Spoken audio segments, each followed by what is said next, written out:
Welcome to our YouTube channel Self-Help. Today is 16th December, the unfortunate day on which a young girl of 23 was raped by a bunch of animals. This case is still remembered even if the accused got their share of punishment because of the degree of heinousness of the crime. Today in India, thousands of girls are being raped and molested every day. Yet this particular case made a deep impact on the minds of the people of society. Unfortunately, this happened only after the crime was done. Still, rapes didn't stop in our society. Rather, the rapists or criminals have become more and more versed in committing this inhumane act. Today, we are going to discuss with our expert Dr. Neetu Setia on how to target this growing problem of sexual molestation and rape in Indian society. So, let us talk to our expert for advice. Good evening, ma'am. Very good evening. Please have a seat. Thank you. So, ma'am, we are here to talk on the topic on sexual molestation and rape and how it is impacting the minds of the people of society. So the first question I would like to ask you is, what is sexual molestation and rape, and what is the difference between these two terms? See, though these terms have been used synonymously in our society, but we need to understand that these terms have different connotations altogether. Like, if we say rape, it involves actual sexual intercourse without the consent of the victim. It involves actual penetration. Whereas sexual molestation is a broader term. It is usually restricted to sexual intercourse plus other non-sexual offences also against children. This is basically restricted to minors, this term, sexual molestation. But in our society, these terms have been used synonymously, but there is a huge difference. But there are certain common characteristics. If we talk in terms of psychology, you can say, then there are certain common characteristics. Like, they both involve equal trauma to the victim. They don't only inflict physical trauma, but also they shatter the victim mentally, totally. Because if we say sexual molestation, it usually occurs in children or in minors. It involves non-sexual offences also, like showing children some pornographic materials or exhibiting them in a wrong manner and fondling their genitals. So it is equally distressing, you can say. Okay, and rape is the most extreme form of a crime, you can say. So this is the actual difference between the two. But both involves forcing the victim. Both are like, they're caging someone. You know, they are just the, you can say, offender tries to force the victim and tries to have the intercourse without the consent of the victim. And when this problem, you can say, occurs over a period of time, when it goes on over a period of time, we call it sexual abuse, which is still more heinous than these acts. So according to you, doctor, what is the root cause of acting in a sexual molesting way? See, you need to understand that there is no exact cause of rape or sexual molestation, if I say, because here we are using them synonymously, as I have told you. The basic thing which we need to understand, that there is no chief cause of rape. But there are certain causes which I would like to highlight. First thing is lack of self-restraint on the part of the offender. Why the lack of self-restraint? You might have heard about psychoanalytical theory. Being a psychology student, you must be aware of that. By Sigmund Freud. Yeah, by Sigmund Freud. Let me tell our viewers what it is. Actually, according to Sigmund Freud, we have three components in our personality: id, ego, and superego. Id is our instinctive part. It wants immediate gratification. Suppose the offender feels sexual urge, he just wants to have sex. No matter who is going to satisfy his urge. No matter who is in front of him. He just wants to rape that girl. Okay. So then we have ego. Ego is the rational principle. Okay, which keeps a check on such impulses of it. Then we have superego. Superego is still moral principle. It regards, you can say, morals and high standards to be of utmost importance. It does not want to have sex just like that. Suppose offender wants sex, if he will satisfy his urges with his wife in a legitimate manner, then he's, you can say, trying to follow his superego. Okay, but if he wants to have sex then and there only with any girl who comes across, then his id is overpowered. It means he can't wait for the gratification. He wants immediate gratification. Okay, so lack of self-control or self-restraint is one cause. Then it is not the only cause, as I have told you. There are other causes also. Like there is other cause like conditioning. Okay, because rapists are not, you can say, they are not born rapists. Okay, it is something they become. Okay, so their faulty conditioning is one of the causes. Like they are exposed to such environment where women are just considered sexual commodities. They just see women bodies as nothing more than a sex toy. Okay, and this is because of the patriarchal model of the society in which we live. Here, just women are considered just for sex. So he sees every woman like that right from the childhood. Okay, he is not gender sensitive. Like women are sex material for men. Yeah, basically today. They are sex objects. Okay. They are just a source of pleasure. Then there can be opportunity rapes also. Okay. Let me tell you what are opportunity rapes. Like in case of Nirbhaya, like they got the opportunity to rape her because she was traveling all alone with her friend in a bus, and they found it easier to torture her friend also. Okay, so they got that opportunity to rape that girl. Okay, so opportunity rape can happen when the victim is vulnerable to that crime. Suppose a small child is there, a minor girl is there. It is very easy to rape such, you can say, girls. Na? So this is also one of the causes. Then we have compensatory rapes, which the trend of which is following in our society. Compensatory rapes means they try to use rape as a object of giving punishment to a woman because they think it is the worst thing they can do to a woman. As a compensation, suppose I have harmed you and you want to destroy the girls in my family. How you can do that? How you can put a blot on me by raping the girls in my family? So it is just like a punishment or a compensatory kind of a rape. And some jilted lovers also must have seen, suppose a girl said no to someone and then if she is not agreeing to your proposal, you are raping her in turn. I mean, this is totally ridiculous. If we talk in sensible manner, but for those rapists, this thing is happening on regular basis. They are used to such crimes, and there can be other causes also, like they are exposed to too much pornographic materials. Okay, and then they don't masturbate to healthy images. They masturbate to unhealthy images. Their mind is totally occupied by that pornographic materials. This can also be one of the causes. So it is very difficult to say that there is one cause or two causes of rape. It depends on the situation. It depends on the mindset of the rapist, basically. So basically you want to say that in order to reach the gratification level, they rape the women. Yeah. And they use them as an object. Yes. Okay. As an object of sexual pleasure. Okay. So according to you, doctor, what is the mindset of the rapist when committing this criminal activity, committing this criminal activity or say sexual activity?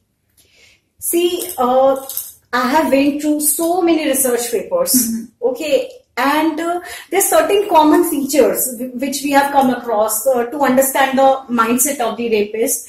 The basic mindset, again, as I've told you, is the patriarchal model is ingrained in their minds. Like, they feel that men are more superior. They have some, you can say, airs about their masculinity.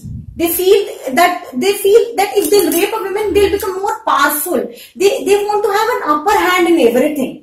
Okay, they don't treat women at an equal footing. And they think this is the, you can say, most easiest way to exert their power on a woman. So this is their basic mindset because they want to show that, see what I can do now. Especially in marital rapes, this trend is being noticed. That a husband tries to rape his wife if suppose she has said no to something and he says, how can you say no to me? So he wants to exert his masculinity on that women. So this is the major, you can say, thing which we notice in their mindsets. Besides that, their mindset is like like I have told you, that they don't consider women, you can say, a human. They just consider her a commodity. Plus, they lack empathy. Empathy, right. They lack empathy. There is complete lack of empathy in them. They don't feel the pain. They don't feel what can be the consequences it can have on the victim and how it can ruin someone's life. They are totally least bothered about that. They just want to, you can say, have it by hook or crook. And again, then there is lack of self-control, that impulsiveness, as we can see as we can see in anger rapes. The aggression is also compounded.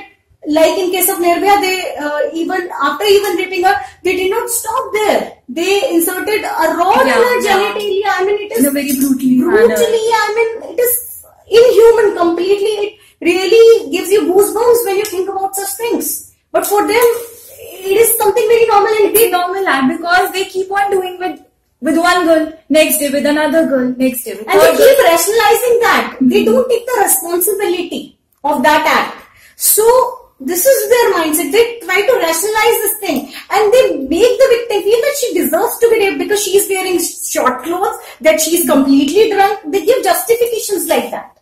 So this is the basic mindset of the rapist. Okay. So, what is the stigma which our society have in their minds that when a girl is raped, then she should not go out of the home? So, what is the stigma that could be, changed attached to that girl or the victim? Right? Okay. See, you need to understand this. Our society is very hypocritical, very, very hypocritical. They watch porn videos. Yeah. They enjoy pornography. But they completely deny the rape victim. And in turn, they make her feel, instead of feeling sorry for her, they make her feel more and more guilty. Guilty, right. They make her feel that she was raped because she deserved to be raped. Because they're concerned about so many things. What was she wearing that night? Why was she alone that night? Why was she with her boyfriend? Yeah, with her boyfriend. According to the Nirbhaya's case, she was with her boyfriend, and people were like, why she went out with her boyfriend, what was the need to went out with her boyfriend late night. So all these stigmas are attached. Yeah. And all these questions are imposed on girls. Nobody dares to think what is happening to that girl's mindset that time. Yeah. First of all, she is being taken forcefully. First thing. Okay. Second thing, it was totally against her will. Third thing, instead of sympathizing or empathizing with her, you are increasing her pressures by saying, what was she wearing? You are totally putting the guilt on her. You are increasing her pressures. And accidentally, if she gets pregnant, then again stigmas are attached to her. How she is going to get married? Yeah. Who is going to marry? Who will marry her? Okay, so many things happen. And because of that, I'm not saying, see, a victim is raped twice. Once when she is actually raped, and second time when the society rapes her. Yeah. Society rapes her by commenting, passing comments on her, by increasing her pressures, by making the life hell for her. They makes her life so miserable that she lands up in committing suicide. Yeah. And then they say, oh, bechari, she died. Then they go for candle march. Then they go for other things. And at the end, they blame the government. Yeah. The family members, even they are not empathetic towards the girl. They don't feel how a woman is, you can say, how is she feeling? Nobody dares to think that, because there is lack of empathy in our society also. Because parents, especially parents of these girls, they want to hide. They hide their victim. Don't come in front of society. What people will say about you? Who will marry you? What are people gonna say about you? So give a damn to marriage. First of all, handle your girl. Yeah. What she's feeling. Counsel her in a better way. What are parents for? The lack of consoling is absent now. Yeah. Rather than you can say consoling her, they increase her problems. They multiply her problems. Because she doesn't get that emotional support from her family also. And they try to inculcate in her a sense of guilt. And that is the worst thing, because first of all, she is raped and you are putting guilt on her only.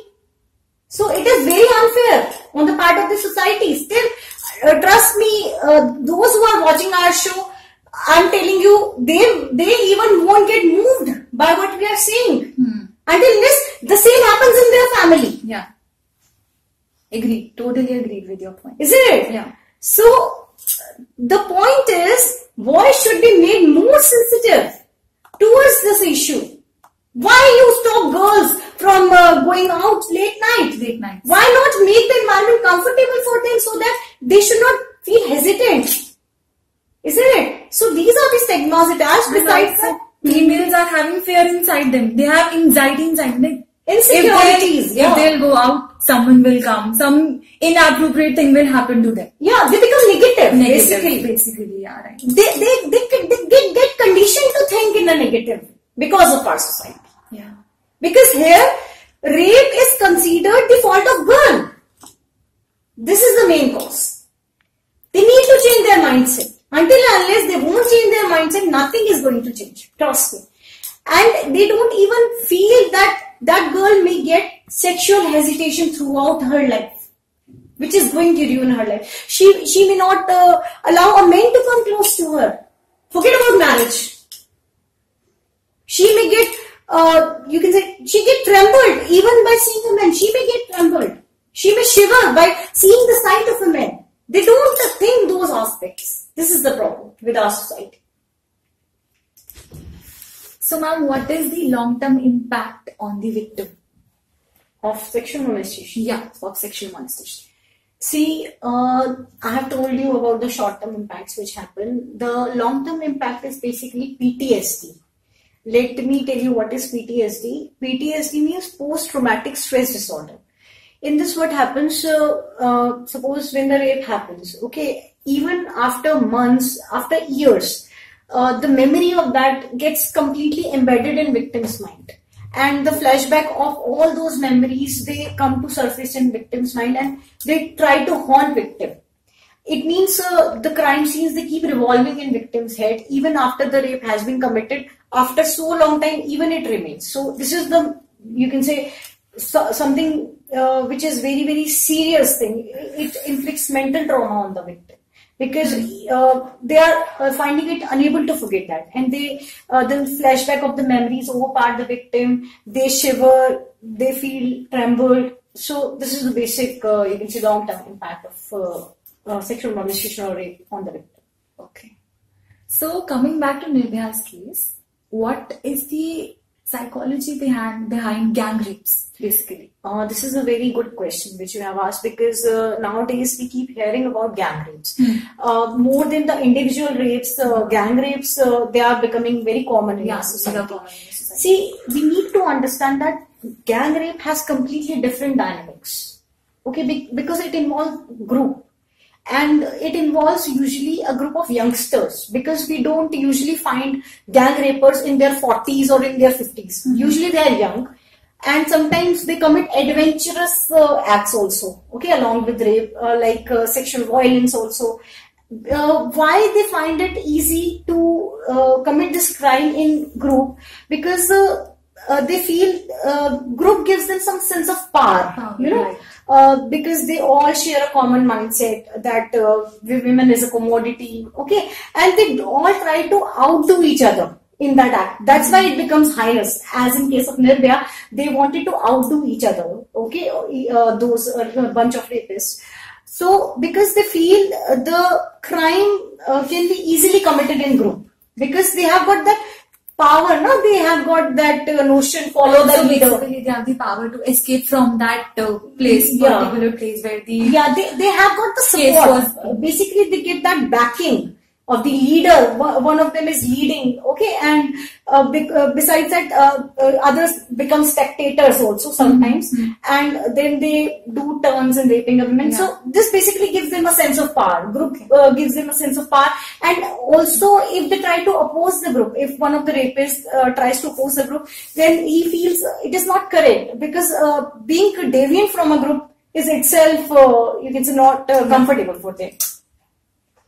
So, how psychology can help in preventing sexual molestation and sexual rapes? This is again a very good question because our whole conversation is revolving around that. Okay, so being from a psychological background, you are very much aware, but we need to tell our viewers also how knowledge of psychology can help in preventing rapes. It's a very important issue which we need to address. See, knowledge of psychology goes a long way in preventing rapes. Why? Because right from the childhood, if we condition our boys to respect women, if we condition our boys to become more gender sensitive, then I think this problem can be solved. It is very difficult to say it can be completely eradicated from our society, because there are certain elements which will remain, but to a good extent we can prevent it. Because as I told you, rapists are not something they are born with that thing. Okay, they are conditioned to become like that. It is not the product of their hormones only. Yeah. It is not something biological only. Okay, it is something for which they are conditioned. So if the boys, they are, you can say, taught to respect women right from the childhood. If they are, you can say, taught the difference between having an intercourse with a woman with consent and without consent. If makes they are, a difference. Yes, if they are made more empathetic towards women, okay, and if they are made to feel that sexual activity is not just a physical activity, it involves emotions. Emotions also. Okay, emotions attached to sexual activity. Yeah, emotions attached to sexual activity. If we make them feel that raping is a very, you can say, bad thing, okay, and it is not good because it is against the consent of a woman. And also making them realize that what impact is on the mindset of the victim. That is what that empathy has to be developed. Okay, and besides that, they have to, you can say, they have to be conditioned in that manner that they should not you can say force themselves on someone. Okay, so they should be made to respect women, and even fathers, we can set examples in front of their children by respecting their wives, their mothers, okay, and just not seeing women as a sexual commodity. Okay, so my last question would be to you that Sorry, I want to add on something. See, we usually concentrate on changing the mindset of the boys. Like, boys have to be made like this, like that. Besides that, we have to make women also more, you can say, armed with the, you can say, such powers so that she can protect herself. We can send a women or send our girls to martial art classes. So that's basically for self-defense. Okay, even I'm not saying that she is vulnerable to rape, that she may get raped. I'm not being negative, but to remain on the safer side, she should know how to protect herself. And instead of dictating her what she is going to wear and she should not go out late nights, we need to make her confident. All right. Basically, to prevent the prognostic risk factors. Yes. Prognostic risk factors, so that she doesn't become vulnerable to such things. Okay, now your question. So my last question will be what treatment plan should be there for behavioral modification of rapists? Usually when rape happens, people concentrate on the victim. Okay, like I have told you before. Okay. They totally forget about the criminal. Okay, they just want, they say, we want justice. They advocate medical castration. Okay, and other such things. They say, you can say India should follow the footsteps of Saudi Arabia and other, you can say, Middle East countries. They should go for medical castration of the, you can say, criminals. But this is not going to solve any problem. And in case of Nirbhaya also, they have got capital punishment. Still the problem is happening. And more number of crimes are being increased. And rapes are also being increased. They are not being stopped in our society. So, see, there is a treatment plan, okay, in psychology. It involves counseling. Usually counseling revolves around victim, but I need to point out here that counseling is equally beneficial for criminals, for the rapists also. First of all, we need to make them feel that they have to take the responsibility of their act. Usually they don't even agree, they try to rationalize why they have made such an act. Okay, they are not ready to take the responsibility of that. They don't feel any sense of shame or guilt, okay, in committing that act, and they don't even feel shame even after that. Even you can say the victim dies, they don't have a sense of guilt or repentance. Okay, so we need to inculcate that empathy in them. Okay, Once that empathy comes, then half of the battle is won. Trust me. Okay, they have to be made more empathetic. I'm not saying medical castration is not a solution. It can be a solution for serial rapists. Okay, but not for someone who has raped for the first time. Right? Okay, so if suppose we are giving him 7-year punishment or 10-year punishment, even he'll get released. Again, he's going to commit the same crime. So you need to condition him. Okay, you need to tell him how to control his sexual urges. You need to teach him, okay, in a psychological manner, how to control his sexual urges. Plus, you need to, as I told you, develop empathy in him. Okay. Besides that, you need to, make him feel, you need to scare him also. That if he'll keep committing such acts, then he may remain in prison forever. So, even for remaining out of the prison, he may stop such acts. Okay, besides that, there are behavioral modifications also. You can tell him what is the negative behavior and how we can replace that negative behavior with a positive behavior. As you know, CBT, okay, cognitive behavior modification technique, okay, so it is widely used in such cases. So I'm not saying that rapes will stop altogether, but it can be prevented. They can be prevented because the need is to change the mindset of the people. Until unless, as I've told you, the mindset of the people won't change, nothing is going to change. Trust me. So many debates can happen on this topic. But until unless each one of us won't take the responsibility of this, nothing is going to change. And trust me, when a girl is raped, you know, in India, statistics says every 6 minutes a girl is raped. I mean, where our country is going? Here goddesses are worshipped and girls are raped. I mean, what a hypocritical society we live in. So we need to spread awareness among people that this is a very serious crime. People think only murder is a serious crime. It is the most serious crime. But I think rape is culpable to murder. Because you're killing someone when she is alive. From inside. You're completely tormenting her from inside. So that's all. Anything else you want to ask? Thank you, Dr. Neetu, for sharing such beneficial views with us and which was required for that topic. So thank you so much. My pleasure. Hope the viewers like our videos, our beneficial views, and we all need to take the responsibility to eradicate this problem. Only a healthy environment can stop it because the whole change comes from within us. Let us unite together to fight this growing menace in our society. Hope you like our video. Please subscribe to our channel for more videos, and if you want to make us more videos, kindly mail us at selfhelptalk@gmail.com. Also, you can comment in the comment section, share our video and stay tuned for more videos. Thank you so much.